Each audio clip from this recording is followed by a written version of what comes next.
બાબરા નગરપાલિકાની ઘોર બેદરકારી।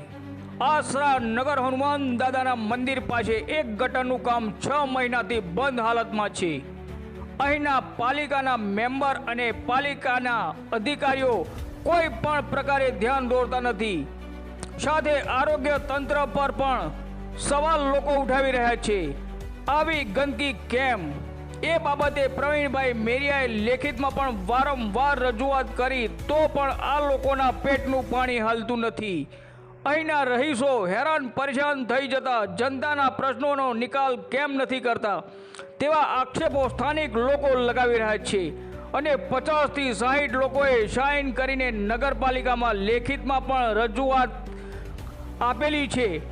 કંટાળીને આખરે અહીંના લોકોએ મીડિયાનો સહારો લેવો પડ્યો છે। રિપોર્ટર હિતેશ સોલંકી, બાબરા।